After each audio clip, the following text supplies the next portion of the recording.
I would like to welcome you to the School of Education's orientation session. You have come to an outstanding university and an outstanding School of Education. And one of the first things I want to say to you is the graduate students are the lifeblood of this university. The work that you do as teaching assistants and project assistants or research assistants is essential to making sure that this university moves forward in all of its missions within teaching, research, and service. Without you, faculty couldn't do what they do, and we wouldn't serve as many undergraduates as we do.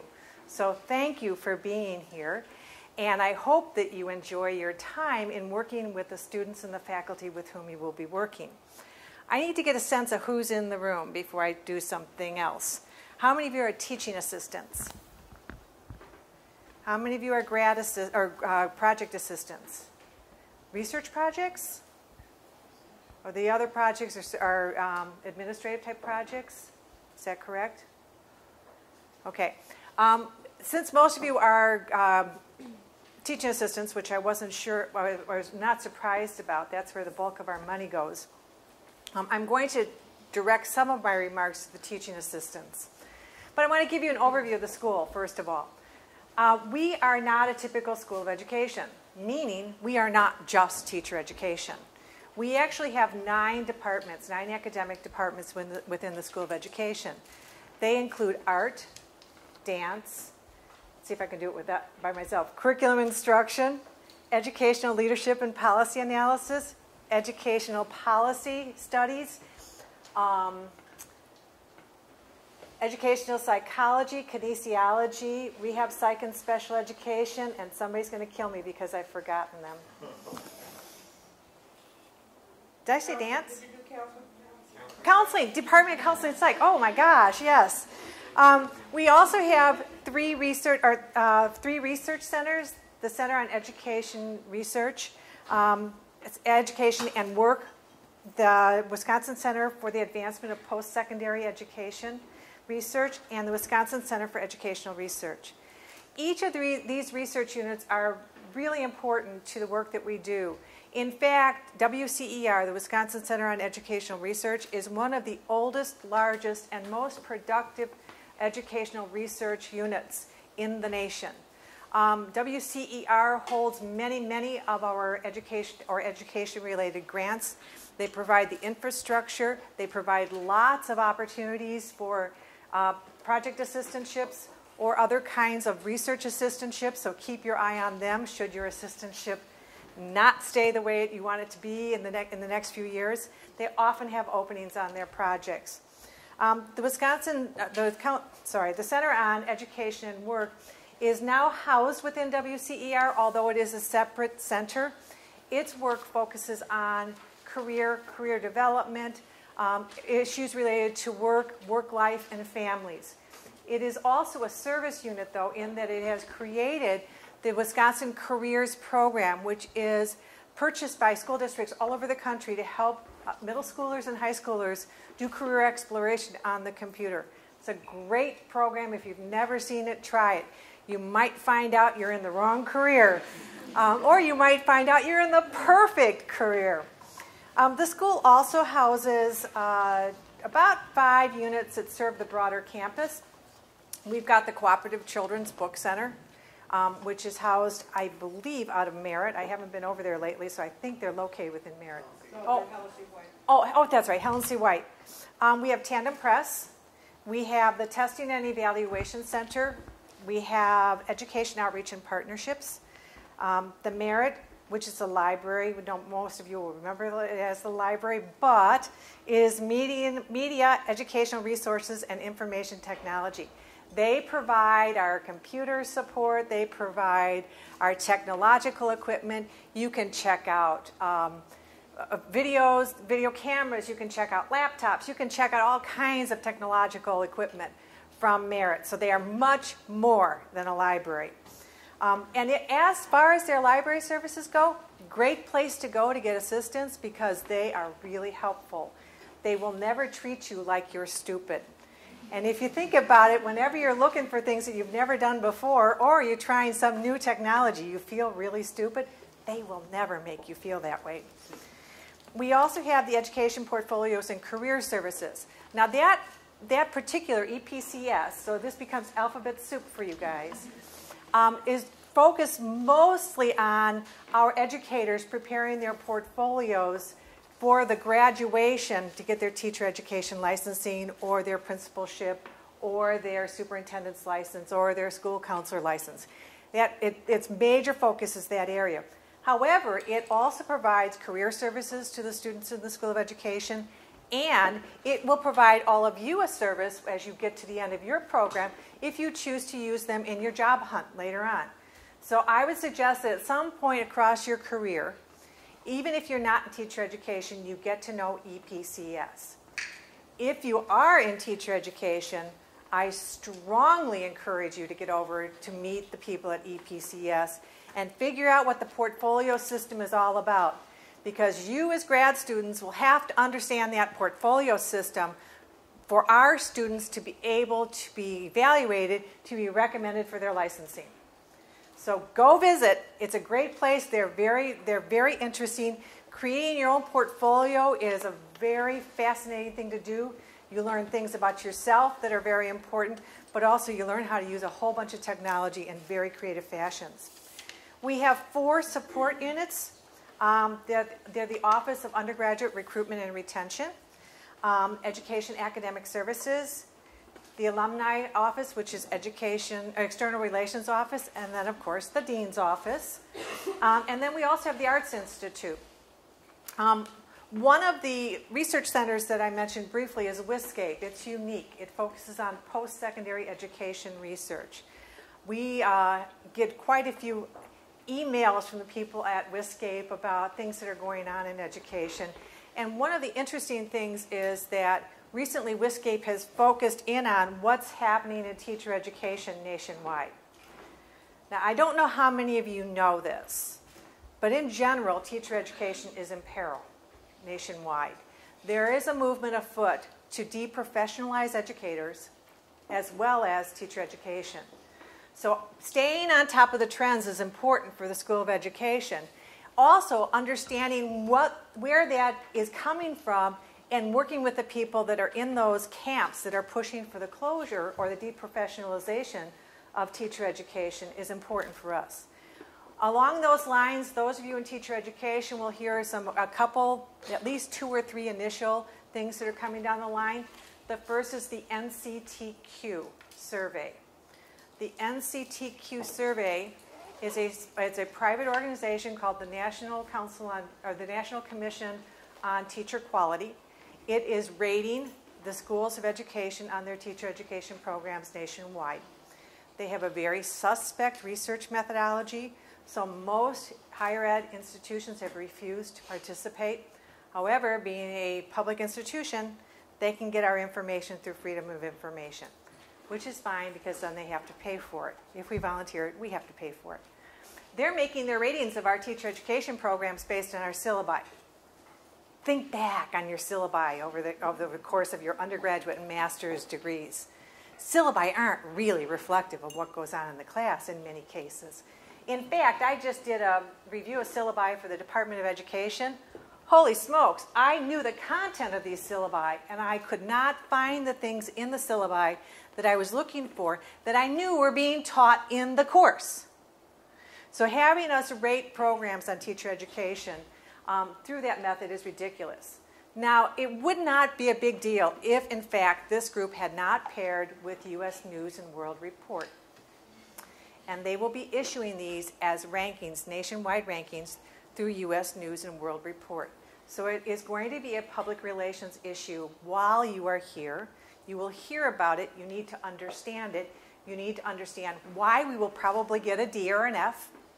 From the outset, we know, based on their previous work, we are going to get a D or an F. So it has nothing to do with the quality of our programs. That's why I bring it up now, so that after you've been here a couple of years and you find out that this School of Education got a D in its teacher education programs, you don't go, what am I doing here?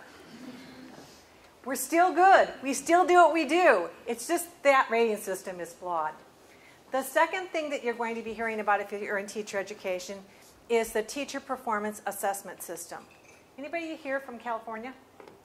So you're familiar with PACT, which is the Performance Assessment System for California teachers. The Teacher Performance Assessment System is modeled after PACT and the National Board certification process.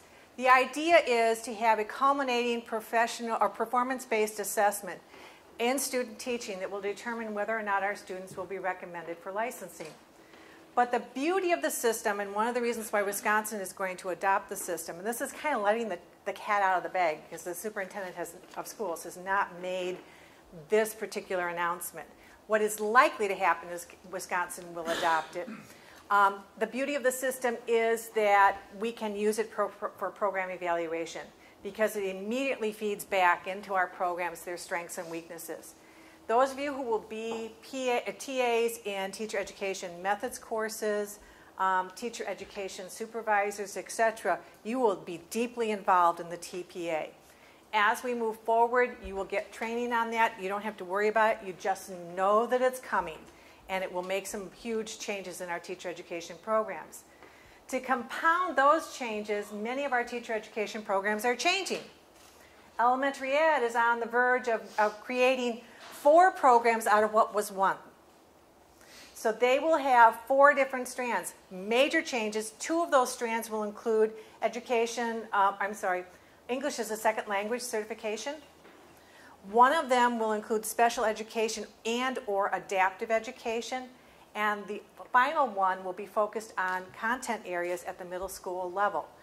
In the past, we've been more broadly preparing our elementary educators. Now we are focusing them to meet more of the school's needs. Secondary education, how many of you are with secondary education? Your programs are moving from the undergraduate to the graduate level. We expect to see that within the next couple of years so that only graduate students will be admitted to secondary education content programs. Additionally, the students that you will be working with will also receive English as a second language licensure. So we're embedding that into that program as well. That particular program is well on its way to making its changes. I would anticipate that they will admit their first class to the program in 2013. The first class to the early childhood ESL program will be admitted this coming spring, 2012, as well as the content-rich program. Right, Gloria? The other 2 programs we aren't too sure about in elementary education. We think they will be admitting the following year, which is 2013. Either way, your career is going to be here long enough that you're going to see some of these changes. The last huge change is in special education. That program has been totally revamped, very different from what it used to be. It includes a freshman interest group as well as everybody now that goes through special education will be licensed from early childhood on through grade 12. So it's a very extensive revamp to the program. When students leave that program, they will have at a minimum 8 licenses. 2 in each of the main 3 disability areas and 2 in cross-categorical. So they're going to get a lot when they leave. Okay, so what else about the school? We have approximately 3,000 students in the School of Education who are our majors. We have a little over 600 faculty, staff, and graduate students that serve those students. We have over 44, probably now more like 46,000 alumni, so we're not to be dismissed. We have lots of powerful alumni. In fact, one of our alumni helped us redo this building. And if you've seen the pictures of the old building and now this building, you know that that must have been a massive endeavor, and we thank the Mortgages for the money to do that. We are ranked within the top 10 of the U.S. News and World Report.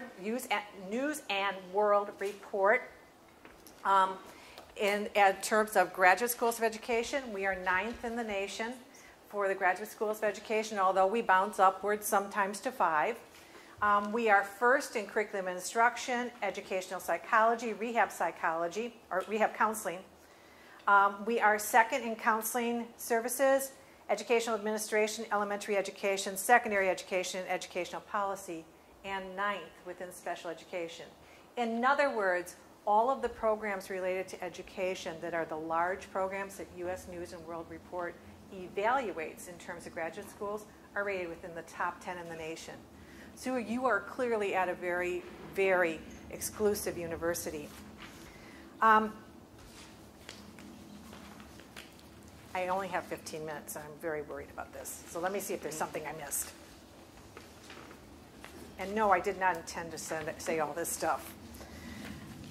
Oh, the other things I want to mention to you is because we are such a complex school, sometimes graduate students have a hard time feeling their way around here. So if you're from art or dance or kinesiology, raise your hand. Okay, now counseling psych. Keep your hands up. Counseling psych, educational psychology, and ed policy. There are going to be times in discussions where you're going to say, how do I fit in the School of Education? Because often teacher education issues will rise to the top. Each one of you fit into the larger picture of the School of Education. We are proud of our diverse mission. We make use of our diverse mission. We are thrilled to have all the departments that are associated with us. If you think we're complex, you should understand that we also our programs span at least 7 other colleges within the university. So we are even much more complex than you think.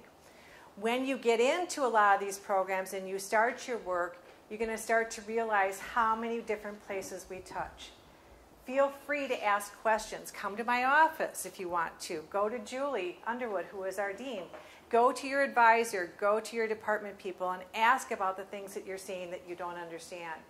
The more you understand the university, the more you understand the school, the more you understand the department that you are working for, the unit you're working for, the easier your job will be.